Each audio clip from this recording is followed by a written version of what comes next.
சசிகலா தனி கட்சி, ராமதாஸ் அவர்களுடைய முடிவு, அதை எப்படி பாக்குறீங்க? அது ரொம்ப மகிழ்ச்சி, வரவேற்புக்குரியது. ஏன்னா நீங்க எஞ்சி இருக்கிற சொற்ப அண்ணா திராவிட முன்னேற்ற கழகத்தினுடைய எடப்பாடியினுடைய வாக்கையும் சின்னமா பிரிச்சுறாங்கிறதுனால இன்னும் திமுக அணிக்கு பெரிய பலம். எடப்பாடியினுடைய அந்த பஞ்சகத்தை, சூழ்ச்சியை, துரோகத்தை அவர்கள் இன்னும் கடுமையா கூர்மையா மக்கள்கிட்ட எடுத்து சொல்லணும். ராமதாஸ் ஐயாவை நீங்க திராவிட முன்னேற்ற கழக அணியில் வச்சுக்கலாம்னு சொன்னாங்க. தினகரன் கடுமையா சசிகலாவை விமர்சிக்கிறார். 33 வருஷம் தனி மரம், அந்த கதையெல்லாம் சொன்ன அப்படின்னா முகத்திரையெல்லாம் கிழிஞ்சிடும் அப்படின்னு எல்லாம் சொல்றாரு. தினகரனுடைய அரசியல் சூழல் அது ஒரு பாதிப்புக்கு உண்டாகும் தானே சார்? எந்த நோக்கத்துக்காக அமமுகவை துவக்கினோமோ அந்த நோக்கம் நிறைவேறாம, எடப்பாடியினுடைய நோக்கமும் நிறைவேறாம, தர்ம யுத்தத்தை நடத்திய அதிகாரத்தை கைப்பற்ற வேண்டுமா நான் ஓபிஎஸ் விரும்பினார அந்த நோக்கமும் நிறைவேறாம, சின்னமா அவர்கள் இத்தனை ஆண்டு காலம் பொறுத்திருந்து அனைவரும் வருவார்கள், அணி சேருவோம், கட்சி வலிமை பெறுவது கருதினார்களோ அந்த நோக்கமும் நிறைவேறாம, அது வலிமை பெறுவதற்கு மாறாக சிதைவுண்டு அந்த சிதைவனுடைய வீழ்ச்சியினுடைய வேகம் அதிகமாகிறதுனால டிடிவியினுடைய நோக்கம் நிறைவேறல. டிடிவி மட்டும் தனித்து வலிமை பெற முடியாது. அவர் சொல்றாருல சார், நான் உண்மையான விசுவாசி, அம்மாவுடைய ஆட்சி அமையணும் அப்படிங்கறதுக்காக தான் நான் இங்க இருக்கிறேன், நானும் எடப்பாடி பங்காளிகள், எங்களுக்குள்ள அடிச்சுக்குவோ சேர்ந்துக்குவோ அப்படின்னு எல்லாம் சொல்றாரு. பங்காளியை ஒன்று ரெண்டு வகையா இருக்கு கெடுக்கிறது. ஒன்று உறவாடி கெடுப்பது, இன்னொன்று எதிர்த்து போராடி கெடுப்பது. எடப்பாடியை அன்பாக நேசித்து அவரை முதல்வர் அரியணையில் ஏற்றி அழகு பார்த்து மகிழ்ச்சி அடைகிற கூட்டம் அல்ல அந்த கூட்டம். அவரை வீழ்த்துவதை ரசிப்பதற்கு, அருகில் இருந்து பார்ப்பதற்கு அந்த கூட்டம் அணி சேர்ந்திருக்கிறது, அல்லது அந்த அணி கட்சி அணி சேர்ந்திருக்கிறது நான் பார்க்கிறேன். இதுல ஓபிஎஸ் கூட ஒரு விமர்சனம் செய்யறாரு, அரசியல்ல எக்ஸ்பீரி ஆனவங்களா போய் திமுக சேர்ந்திருக்கிறாங்க அப்படின்னு. இவருமே தாவேகா கூட்டணி அப்படிங்கிறதா இருந்தது, இப்ப தாவேகா காமிச்சு ஒரு அதிக சீட்டு கேட்கறதா கூட சொல்றாங்க. எடப்பாடிக்கோ தாவேகாவுக்கோ பாஜகவுக்கோ வெற்றி அவங்க நோக்கம் இல்லை. திரட்சியான அண்ணா திராவிட முன்னேற்ற கழகம் என்கின்ற மாபெரும் ஜனநாயக நான் சொன்ன மாதிரி ஒரு கோட்டை, அதை தகர்க்கணும், சிதைக்கணும். இந்த சரிவை ரசிக்கிறார்ல எங்க எடப்பாடி, அவருடைய நீங்க எப்பவும் வேதனைப்பட்டு நீங்க பார்த்துக்கவே மாட்டீங்க. எப்படி தோல்வியோ தழுவி பொழுது நீங்க பார்த்தா சிரித்து கொண்டே இருப்பார். தோல்வியில் சிரிக்கிற ஆற்றலை பெற்றிருக்கிற உலக அதிசய மனிதர் எங்க ஐயா எடப்பாடி. எல்லா நதிகளும் பாஜக, டெல்லி, மோடி, அமித்ஷா என்கின்ற கடலை நோக்கி பாய்கிறது. இங்கிருந்து போற அதிமுகங்கிற நன்னீரை எல்லாம் அது காவி மயமாக்கப்பட்டு அந்த மண்ணில் இருக்கிற அமைதியையும் வளத்தையும் அது சுரண்டுகிறது. வரலாற்றில் மன்னிக்க முடியாத பெரும் பிழை அது.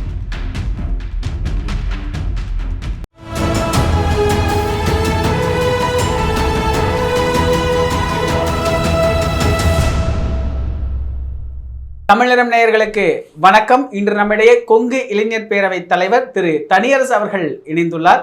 சார் வணக்கம். சார் வணக்கம். தமிழகத்துக்கு இளைஞர்களுக்கு வணக்கம். எப்படி இருக்கிறீங்க சார்? நலமா இருக்கேன். சசிகலா, ராமதாஸ் அவர்களுடைய முடிவு, அதை எப்படி பாக்குறீங்க? அது ரொம்ப மகிழ்ச்சி, வரவேற்புக்குரியது. ஏன்னா நீங்க எஞ்சி இருக்கிற சொற்ப அண்ணா திராவிட முன்னேற்ற கழகத்தினுடைய எடப்பாடியினுடைய வாக்கையும் சின்னமா பிரிச்சுறாங்கிறதுனால இன்னும் திமுக அணிக்கு பெரிய பலம். ஆகவே இன்னும் சின்னமா வீரியமா அந்த அந்த தன்னுடைய கட்சியை வலிமைப்படுத்தணும். இந்த தேர்தலில் அவங்க எல்லா தொகுதிகளிலையும் வேட்பாளர்களை நிறுத்தி போட்டி போடணும். எடப்பாடியினுடைய அந்த வஞ்சகத்தை, சூழ்ச்சியை, துரோகத்தை அவர்கள் இன்னும் கடுமையாக கூர்மையாக மக்கள்கிட்ட எடுத்து சொல்லணும். அது வரவேற்கத்தக்கது, பாராட்டுக்குரியது. தாமதமான முடிவு என்றாலும் பாராட்டுக்குரியது, மகிழ்ச்சி. அந்த கட்சி வலிமை வர வாழ்த்துக்கு. நான் திராவிட முன்னேற்ற கழகத்துக்கு நான் என்னென்னலாம் சொன்னனோ அது எல்லாம் நடந்துருச்சு, அது நல்லா இருக்குது. ராமதாஸ் ஐயாவுக்கும் நான் சொன்னேன், தெளிவாக சொன்னேன். நான் சொன்ன ஒன்று தான் இது நடக்கலை. ராமதாஸ் ஐயாவை நீங்கள் திராவிட முன்னேற்ற கழக அணியில் வச்சுக்கிட்டு இப்போ எங்கள் மணி அண்ணன் அருள் ஒரு 3-4 பேர் பெரியவர்கிட்ட பேசி திராவிட முன்னேற்ற கழக அணியில் வச்சுக்கலான்னு சொன்னேன். அதில் விடுதலை சிறுத்தைகள் திரும்ப அதில் அதை ஏற்பார்னு சொன்னேன். நம்ம சேனலில் கூட சொல்லியிருக்கேன்னு நினைக்கிறேன். அது ஆனால் அதில் திரும்ப இதுவரைக்கும் எல்லா விஷயத்துலையும் சரியாக இருந்த விடுதலை சிறுத்தைகளின் தலைவர், நாடாளுமன்ற உறுப்பினர் என்ன அறிவிச்ச சகோதரர் திருமா இந்த நிலையில் உறுதியாக பெரியவரை ஏற்க மாட்டேன்னு ஒரு செய்தி பார்த்தேன். அது பிழையானது, தவறானது. ஏன்னா நம்ம அணியை வலிமைப்படுத்தணும், எதிரணியை பலகீனப்படுத்தணும். பெரியவரை நீங்கள் இப்போ போய் அந்த பார்வையில் பார்க்கக்கூடாது. இப்போ நீங்கள் அந்த நாடக காதல் அல்லது அது ஒரு சாதியை இயக்குங்கிற இடத்துல இன்றைக்கி பாமக அந்த பெரியவர் உடல்நலம் குன்றி முதிய நிலையில் தான் உயிருக்குயிராக நேசித்து வளர்த்த அந்த பாட்டாளி மக்கள் கட்சியை அவர் கட்டுப்பாட்டில் இல்லை, அவருடைய சின்னம் இல்லை, கட்சி இல்லை, அலுவலகம் இல்லை, இப்போ ஈன்ற புதல்வனே நான் அவரிடத்தில் இல்லை, ஒரு கடுமையான சூழலில் அவர் நெருக்கடியில் போராடிட்டு இருக்கிற சூழலில் இந்த கருத்தை முன்வைத்து அவரை நிராகரிக்க வலியுறுத்துறது பிழையானது. அது திராவிட முன்னேற்ற கழகமே அதில் முடிவெடுக்கிறது வேற. ஆனால் திராவிட முன்னேற்ற கழகத்தின் அந்த முடிவை அல்லது அந்த விருப்பத்தை அல்லது அந்த பரிசீலனையையே கூடாதுன்னு தடுத்தது ஒரு ஜனநாயக ஆற்றலாக ஜனநாயக சக்தியாக திருமாவளுடைய இந்த பார்வை இந்த முடிவு பிழையானது தவறானது. ஏன்னா நம்ம அவரை வந்து நீங்கள் ஒரு ஒரு தமிழ்நாட்டினுடைய மிகப்பெரிய ஒரு சமூக நீதிக்கான ஒரு ஒரு ஒரு தலைவராக நம்ம பார்க்கணும். அப்புறம் பக்குவப்பட்டு பண்பட்டு வர்ற விடுதலை சிறுத்தைகளும் அதன் தலைவரும் எல்லா வகைகளிலும் ஓரளவு அதை ஒழுங்குபடுத்தி வந்துட்டு இருக்கிற சூழலில் பாட்டாளி மக்கள் கட்சியின் பெரியவர் மருத்துவர் ராமதாஸ் ஐயா மீது வைத்திருக்கிற அந்த பார்வையை மாற்றி திராவிட முன்னேற்ற கழக அணிக்குள்ளே அவர் வருகுவதற்கு அவர் அணியமாக இருந்தால், திராவிட முன்னேற்ற கழகத்தின் தலைவர் முதல்வர் தலைவர் தளபதி அதை விரும்பினால் விடுதலை சிறுத்தைகள் தலைவர் அதை அனுமதிக்கணும்னு நம்ம தமிழகத்தின் வழியாக கேட்டுக்கிறேன். ஏன்னா அது வந்து நல்லது. அது விடுதலை சிறுத்தைகளுக்கு இன்னும் அதனுடைய அவர்களுக்கான மதிப்பு இன்னும் உயரும். அந்த திருமாவின் மீது இருக்கிற இன்னும் கூடுதலான மதிப்பு உயரும். பெரிய ஒரு ஆறுதல் அடைவார். அதுக்காக இதில் தினகரன் கடுமையாக சசிகலாவை விமர்சிக்கிறார். 33 வருஷம் தனி மரம் அந்த கதையெல்லாம் சொன்ன அப்படின்னா முகத்திரையெல்லாம் கிழிஞ்சிடும் அப்படின்னுலாம் சொல்கிறாரு. இந்த விமர்சனமெல்லாம் ஒரு அரசியல் கள சூழ்நிலையில் பெரிய பாதிப்புக்கு உண்டாகும் தானே? அதில் யார் சொன்னாலும் சினிமாவுடைய தியாகம் அம்மாவுக்கு தெரியும், புரட்சி தலைவி தெரியும். ஆகவே புரட்சி தலைவி அம்மாவோடு 33 ஆண்டு காலம் முதல்ல ஒருவர் நெருப்பின் நெருக்கத்தில் ஒருத்தர் 33 ஆண்டு காலமெல்லாம் உலகத்தில் வேறு யாராலும் வாழ முடியாது. கணவன் மனைவி கூட அல்லது தந்தை மகன் கூட உற்றார் உறவினர்கள் கூட அல்லது முதலாளி தொழிலாளி கூட அப்படி நீண்ட காலமெல்லாம் இணைந்து வாழ முடியாத சூழலில் நட்புக்காக தோழமைக்காக மிகப்பெரிய அரசினுடைய ஆட்சி அதிகாரத்தின் உச்சத்தில் இருந்த ஒரு மகத்தான மாபெரும் தலைவர் புரட்சி தலைவர் அண்ணாவின் எல்லா நடவடிக்கைகளுக்கும் நம்பிக்கைக்குரியவராக இருந்த, நட்புக்கும் இலக்கணமாக, தோழமைக்கு இலக்கணமாக, நம்பிக்கைக்கு விசுவாசத்துக்கு இலக்கணமாக இருந்த, உலகத்தில் இருக்கிற நட்பில் மிகச்சிறந்த நட்பு புரட்சி தலைவர் அம்மாவுக்கும் சின்னமாகும். ஆகவே அவருடைய நட்பை அவருடைய உறவை அமமுக பொதுச் செயலாளர் அண்ணன் டிடிவி விமர்சிப்பது அவருடைய குடும்ப வேறு எது நெருக்கடியில் விமர்சிக்கிறாருன்னு தெரியல. அரசியல் பொது பார்வையில் நாங்கள் அப்படி பார்க்கல. அந்த விமர்சனம் பிழையானது. சின்னம்மா அவர்கள் அந்த விமர்சனத்திற்கு அப்பாற்பட்டவர். இதில் தினகரன் சசிகலா இந்த மோதல் தினகரன் கதை என்ன ஆகுங்கிற மாதிரி தினகரனுடைய அரசியல் சூழலில் அது ஒரு பாதிப்புக்கு உண்டாகும் தானே சார்? அது ஏற்கனவே அது வந்து அண்ணா திராவிட முன்னேற்ற கழகங்கிற ஒரு கட்சியாக வடிவம் பெறுவதற்கு தான் நம்ம எல்லோரும் முயன்றோம். டிடிவியும் அப்படி தான் முயன்றார், சினிமா அப்படி தான் முயன்றாங்க. அதுக்காகத்தான் எல்லோரும் காத்திருந்தாங்க. ஆனால் அது அமமுகவுக்கு பிளவுபட்ட பொழுது அல்லது பல்வேறு இயக்கங்களாக அது பிளவுபட்டு இப்போ புகழேந்தியன் வரைக்கும் கேசிபி வரைக்கும் எல்லாம் மாறுபட்ட கருத்தோடு இருந்து தர்ம யுத்தத்தை நடத்தி உரிமை மீட்பு குழுவெல்லாம் நடத்தின ஓபிஎஸ் அண்ணா வரைக்கும் இருந்து அவர்கள் திமுகவுக்கு போய் அது பல துண்டுகளாக செங்கோட்டையன் பிரிந்து வந்தார், இணைவார்கள் என்று கருதினோம். அவர் போய் விஜய் நடிகர் இடத்துல போய் விஜயிடம் போய் பொறுப்பு வாங்கியிருக்காரு. அப்படி அது பல துண்டுகளாக சிதறி கிடக்கிறதுனால இந்த டிடிவி அதிமுக வலிமை பெறப்பட்டிருந்தால் அவர் விரும்புகிற எல்லா ஒரு மாறுதலும் நடந்திருக்கும். எந்த நோக்கத்துக்காக அமமுகவை துவைக்கணுமோ அந்த நோக்கம் நிறைவேறாமல், எந்த நோக்கத்திற்காக எடப்பாடி தலைமையை கைப்பற்றி கொண்டு பிறரையெல்லாம் வெளிநேற்றினாரோ எடப்பாடியினுடைய நோக்கமும் நிறைவேறாமல், எந்த நோக்கத்துக்காக தர்ம யுத்தத்தை நடத்தி அதிகாரத்தை கைப்பற்ற வேண்டுமா நான் ஓபிஎஸ் விரும்பினாரோ அந்த நோக்கமும் நிறைவேறாமல், எந்த நோக்கத்திற்காக சின்னம்மா அவர்கள் இத்தனை ஆண்டு காலம் பொறுத்திருந்து அனைவரும் வருவார்கள், அணி சேருவோம், கட்சி வலிமை பெறும் என்று கருதினார்களோ அந்த நோக்கமும் நிறைவேறாமல், அது வலிமை பெறுவதற்கு மாறாக சிதைவுண்டு அந்த சிதைவனுடைய வீழ்ச்சியினுடைய வேகம் அதிகமாகிறதுனால டிடிவியினுடைய நோக்கம் அது நிறைவேறலை. ஆகவே எல்லோருடைய அது சார்ந்த அதிலிருந்து பிரிந்த எல்லோருடைய நோக்கமும் பலகீனப்பட்டு கிடக்கிறதுனால டிடிவி மட்டும் தனித்து வலிமை பெற முடியாது. ஆகவே அந்த கருத்தியலில் புரட்சி தலைவர் உருவாக்கிய அதிமுக, அதை வலிமைப்படுத்திய புரட்சி தலைவர் அம்மா, அவளுடைய கனவு 100 ஆண்டுகள் ஆனால் நனவாகும்னு சொன்னாங்க. அந்த கனவுகளெல்லாம் தகர்த்து அனைவருமே தாழ்வுற்று கிடக்கிற இந்த சூழ்நிலையில் டிடிவி மட்டும் தனித்து வலிமை பெற முடியாது. ஆகவே அந்த சூழல் பலகீனமான சூழல், அந்த முடிவு பலகீனமானது. அது இன்னும் பலகீனப்படுவதற்கான சூழல் தான் நெருக்கமாக இருக்குங்கிறதே என்னை விட கூடுதலாக டிடிவிக்கே தெரியும். ஆனால் அவர் சொல்கிறார்ல சார், நான் உண்மையான விசுவாசி, அம்மாவோடைய ஆட்சி அமையணும் அப்படிங்கிறதுக்காக தான் நான் இங்கே இருக்கிறேன், நானும் எடப்பாடி பங்காளிகள், எங்களுக்குள்ளார அடிச்சுக்குவோ சேர்ந்துக்குவோ அப்படின்னு நல்லா சொல்கிறாரு. அதுதான் அவருடைய கருத்து. அப்போ அம்மாவுடைய ஆட்சிக்காக தானே அவர் அதிமுகவில் இருக்கிறார், அப்படி தானே பொருள்? பரவாயில்ல இருக்கிறேன். நீ அம்மாவோட ஆட்சிக்காக எடப்பாடியோடு இருக்குதா நல்லது தான். அது இந்த இடைவெளி ஆட்சியை அகற்றி விட்டு பலகீனப்பட்ட பிறகு தான் எடப்பாடியே டிடிவியை அமமுகவை அணியில் சேர்த்துக்கிறார். அதுக்காக தான் நாங்கள் எல்லாமே பாடுபட்டோம், போராடணும். எங்களுக்கு தெரியும் அது மீண்டும் ஆட்சிக்கு வந்திருந்தாருன்னா தொடர்ந்து 2021 எடப்பாடி முதலமைச்சராக இருந்தால் அமமுகவை என்ன பண்ணியிருப்பார் எனக்கு தெரியும், சின்னமாவை என்ன பண்ணியிருப்பாருன்னு தெரியும். அது கடுமையான நெருக்கடிக்கு ஆளாக்கியிருப்பார் எல்லாத்தையும். எடப்பாடியை பலகீனப்படுத்தி தோற்கடித்தால் எடப்பாடி திருந்தி வருவார், அனைவரையும் நம்ம எல்லாம் சேர்ந்து மீண்டும் கட்சியை உறுதிப்படுத்தி ஆட்சிக்கு வரலாம்னு தான் நம்ம எல்லோரும் போராடணும்.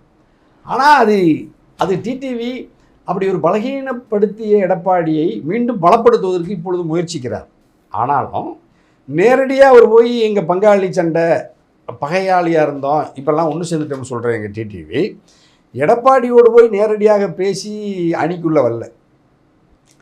அவர் டெல்லியோடு என்டிஏவோடு பாஜகவோடு தான் நாங்கள் உறவு, எடப்பாடியை விட கூடுதலாக நான் தான் என்டிஏவில் சீனியர் பார்ட்னர். அதாவது 2024 நாடாளுமன்ற தேர்தலிலேயே ஏற்கனவே நாங்கள் இருக்கிற என்டிஏ கூட்டணிக்குள் புதிதாக எடப்பாடியாகி நீ வந்திருக்கிறாய், ஆகவே உன்னோடு தொகுதி உடன்பாடு குறித்தோ வேறு எந்த வகையான அரசியல் உடன்பாட்டையும் எட்ட முடியாதுன்னு சொல்கிறார். அப்போ பங்காளிகளுக்குள் இருக்கிற சண்டையே வடநாட்டு மத்தியஸ்தர் ஒருவர் மூலமாகத்தான் இவர்களுக்குள்ள உறவே நடக்கிறது என்பதனால இந்த பங்காளி சண்டையின் வழியாக நம்முடைய சொத்து பாதுகாப்பாக இருக்காது, நம்முடைய குடும்பம் பாதுகாப்பாக இருக்காது, அல்லது நம்மையெல்லாம் மையப்படுத்தி இந்த குடும்பத்தை வாழ வைப்பதற்காக அந்த மத்தியஸ்தர் வடநாட்டுக்காரர் பாஜகக்காரர் மோடி வரவில்லை.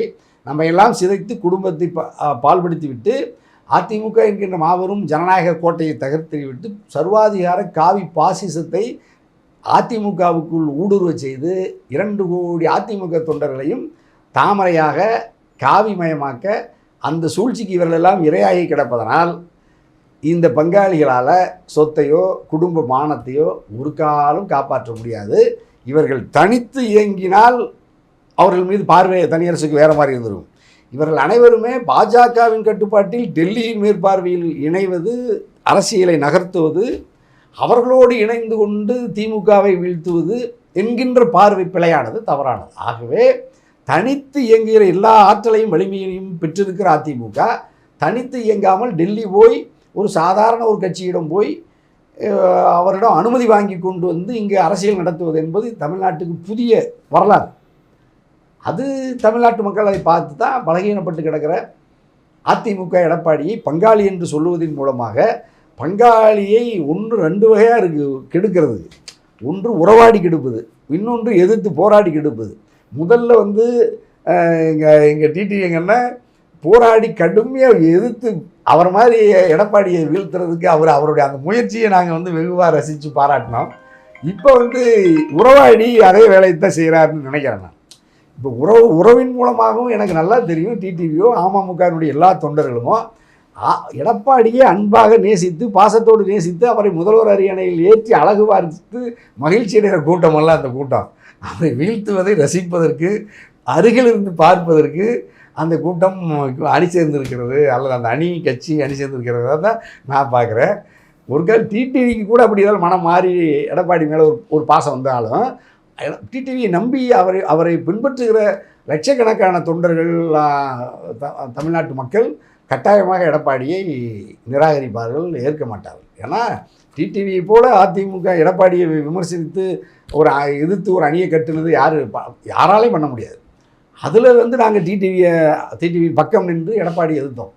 இப்போ டிடிவி இப்போ அவர் இணைந்தாலும் அந்த அணி இணையலை.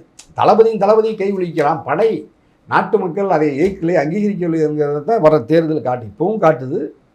வருகின்ற 2026 சட்டமன்ற பொது தேர்தல் கட்டாயமாக நிச்சயமாக காட்டும். அது எங்கள் அண்ணன் டிடிவிக்கு தெரியும். இதில் ஓபிஎஸ்ஸை கூட ஒரு விமர்சனம் செய்கிறார், அரசியலில் எக்ஸ்பைரி ஆனவங்களாம் போய் திமுகவில் சேர்ந்துருக்கிறாங்க அப்படின்னு. இவருமே தாவேக்கா கூட்டணி அப்படிங்கிறதா இருந்தது, இப்போ தாவேக்கா காமிச்சு ஒரு அதிக சீட்டு கேட்குறதா கூட சொல்கிறாங்க. அந்த சீட்டு இவருக்கு கிடைக்கிறதுக்கான வாய்ப்பு இருக்கா சார்? இல்லை, அது எத்தனை தொகுதி வாங்கினாலும் சீட்டாக பிரச்சனை, வெற்றி தானே முக்கியம். இவங்களுக்கெல்லாம் வெற்றி இலக்கு இல்லை. இப்போ எடப்பாடிக்கோ இப்போ தாவேக்காவுக்கோ இப்போ பாஜகவுக்கோ வெற்றி அவங்களுக்கு நோக்கம் இல்லை. அதாவது ஒரு திரட்சியான அண்ணா திராவிட முன்னேற்ற கழகம் என்கின்ற மாபெரும் ஜனநாயக நான் சொன்ன மாதிரி ஒரு கோட்டை அதை வந்து தகர்க்கணும், சிதைக்கணும். அது எந்த வடிவத்திலேயாவது அதை சிதறடிச்சிடணும். அது இப்போ சிதறடிக்கிற வேலையை பார்க்குறாங்க. அப்போ நீங்கள் அது இவங்க தாவேக்காவுக்கு போனாலும் அதிமுக தான் பலகீனப்படுது. இதில் எதிரி பலகீனப்படுறாரா? பலகீனப்படவே இல்லை. திமுக எதிரி பலகீனப்படுவதற்கு மாறாக பலப்பட்டு கொண்டே வருகிறார். அப்போ இவங்க அதிமுகவிலிருந்து சிதறி தாவேக்காவுக்கு போகிற டிடிவியோ, ஓபிஎஸ்க்கு போகிற திமுகவுக்கு போகிற எங்கள் அண்ணன் ஓபிஎஸோ, தாவேக்காவுக்கு போகிற எங்கள் அண்ணன் செங்கோட்டையனோ, இப்போ நான் சொல்கிற எல்லாம் எந்த ஆற்றலிலிருந்து இந்த சிதறல் வருகிறதுன்னு பார்த்தீங்கன்னா, அதிமுக என்கின்ற ஆற்றல், அந்த உறுதியிலிருந்து அதனுடைய அங்கங்கள் தான் தாவேக்காவுக்கு செங்கோட்டையனாகவும், ஓபிஎஸ் திமுகவுக்கும், டிவிகே அல்லது இது அமமுக என்கின்ற வழியில் தாவேக்கா அணியோ, இது எல்லா சூழலும் எங்கிருந்து வருதுன்னா அதிமுக என்கின்ற அந்த ஆற்றலிலிருந்து சிதறடிக்கப்பட்டு கிடக்கிறதுனால அதிமுக வீழ்ச்சி கிடக்கிறது. அப்போ இந்த வீழ்ச்சியுற்ற அதிமுகவுக்கு அல்லது வீழுகிற அதிமுகவுக்கு பொறுப்பேற்று இருக்கிற எடப்பாடி இதை ரசிக்கிறார். தன் அங்கங்கள் பழுதாகிற பொழுது துடிக்காதவர், அங்கங்கள் பழுதுபட்டு பலகீனப்படுகிற பொழுது ரசித்து சிரிக்கிற உலகத்திலேயே அதிசய மனிதர் எங்கள் எடப்பாடியே தான். ஒரு இயக்கம், ஒரு தத்துவம் சரிகிறது, இந்த சரிவை ரசிக்கிறார்ல எங்கள் எடப்பாடி. அவருடைய நீங்கள் எப்பவும் வேதனைப்பட்டு நீங்கள் பார்த்துருக்கவே மாட்டீங்க. எப்படி தோல்வியை தழுவிய பொழுதும் நீங்கள் பார்த்தா சிரித்து கொண்டே இருப்பார். அப்போ அவர் வீழ்ச்சியில், தோல்வியில் சிரிக்கிற ஆற்றலை பெற்றிருக்கிற உலக அதிசய மனிதர் எங்கள் ஐயா எடப்பாடி. அப்போ அவர் இந்த கட்சி வீழ்வதை ரசிக்கிறாருங்கிறத பார்க்குறோம். ஆகவே அவர் வீழ்ச்சியை ஒரு தலைமையேற்று நடத்த ஒரு நாட்டின் தளபதியே, ஒரு நாட்டின் அதிபரே தன்னுடைய நாடு பிற நாட்டவரிடம் கையகப்படுத்தப்படுகிறது, நாம் அடிமையாக போகிறோம் என்பதை தெரிந்தே அரசர் மகிழ்ந்து அரமனையில் மகிழ்ச்சியாக இருக்கிறாருன்னா அந்த நாட்டை யார் காப்பாற்றுவா? அப்படி தான் எடப்பாடி இருக்கார். ஆகவே அது எந்த சூழ்நிலையிலும் இந்த கட்சி வலிமை பெறாது. வலிமை பெறுகிற ஆற்றலை பெற்றிருக்கிற தலைவர்கள் அந்த அணியில் இல்லை. எல்லா அணியும், எல்லா தலைவர்களும், எல்லா நதிகளும் பாஜக, டெல்லி, மோடி, அமித்ஷா என்கின்ற கடலை நோக்கி பாய்கிறது. அது இந்த நதிகளை வலிமைப்படுத்தாது, செழுமைப்படுத்தாது, தூய்மைப்படுத்தாது. அது காவி இந்த நன்னீரையெல்லாம், இங்கிருந்து போகிற அதிமுகங்கிற நன்னீரையெல்லாம் அது காவி மயமாக்கப்பட்டு அந்த மண்ணில் இருக்கிற அமைதியையும் வளத்தையும் அது சுரண்டுகிறது. அறிவை சுரண்டி மூட கருத்துக்களை பரப்புவதற்கான இயக்கம் பாஜக என்பதனால் அது இந்த அறிவு வெளிச்சத்தை பாய்ச்சிய தந்தை பெரியாரும், பேரறிஞர் அண்ணாவும், புரட்சித் தலைவரும், புரட்சித் தலைவி அம்மாவும், முத்தமிழறிஞர் கலைஞரும் அந்த தத்துவத்தை பாதுகாக்கிற கடைசி இரும்பு கோட்டையாக இருந்து ஜனநாயகத்தின் மகுடமாக உயர்ந்து நிற்கிற திராவிட முன்னேற்ற கழகம், அதன் தலைவர் முத்தமிழறிஞர் கலைஞரின் அன்பு புதல்வர் முத்துவேல் கருணாநிதி ஸ்டாலின், இந்தியாவுடைய மிக மூத்த ஜனநாயகவாதி, மிக மூத்த முதலமைச்சர். அதை தகர்ப்பதற்கு இத்தனை சதிகளை அவர்கள் செய்வதும், அதற்கு இவர்கள் இரையாவதும் வரலாற்றில் மன்னிக்க முடியாத பெரும் பிழை அது. ஆகவே திராவிட பேர் இயக்கம் அந்த கருத்தியல் தத்துவத்தை தாங்கி நின்று பயணிக்க வேண்டும் என்று கருதுகிற நம்மை போன்ற ஜனநாயகவாதிகள் அதிமுக வீழ்வதை விரும்பவில்லை. அதிமுக வீழ்வதை விரும்பவில்லை. அது வலிமை பெற வேண்டும் என்று தான் நம்ம கடமையாற்றணும். இருதுருவ திராவிட அரசியல் இந்த மண்ணில் இருக்கணும். ஏன்னா ஜனநாயகத்தில் ஆளுகிற கட்சி, எதிர்கட்சி தான் ஜனநாயகத்துக்கு அழகு. ஒரு நாணயம் செல்ல வேண்டும் என்றால் அது இருபுறமும் பழுதாகாமல் இருக்கணும். அது புரட்சித் தலைவர் அம்மா சட்டமன்றத்தில் சொன்னாங்க.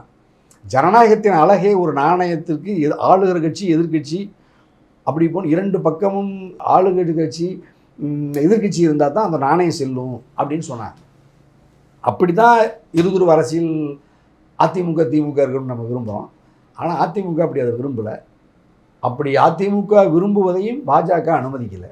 ஆகவே அந்த டெல்லி கண்ணசைவில் இவர்களுடைய இந்த பயணம் தொடர்வதனால் இவர்களுடைய வீழ்ச்சி நிச்சயிக்கப்பட்ட ஒன்று. ஆனால் எதிர்காலத்தில் பாஜக இங்கு காலூன்றி அது அது அது அது வலிமை பெறுவதை நம்ம இன்னும் கூடுதலாக எச்சரிக்கையாக இருந்து மாற்று அரசியலை தாய் தமிழ் மண்ணில் நம்ம கையகப்படுத்தோம். அதை நம்ம தொடர்ந்து நாங்கள் முன்னெடுக்கிறோம், முயற்சி. நிகழ்கால அரசியல் குறித்து பல தகவல்களை பகிர்ந்து கொண்டதுக்கு நன்றிங்க. மிக்க மகிழ்ச்சி. தமிழர்களுக்கு வணக்கம். இதே போன்று நிகழ்கால அரசியலின் சாரம்சங்களை அரசியல் ஆளுமைகளின் நேர்காணல் வழியே தொடர்ந்து காண தமிழ் நிறம் வலையொலியை சப்ஸ்கிரைப் செய்யுங்கள். தங்களின் மேலான கருத்துக்களை கருத்துளை பெட்டியில் பதிவிடுங்கள். நன்றி, வணக்கம்.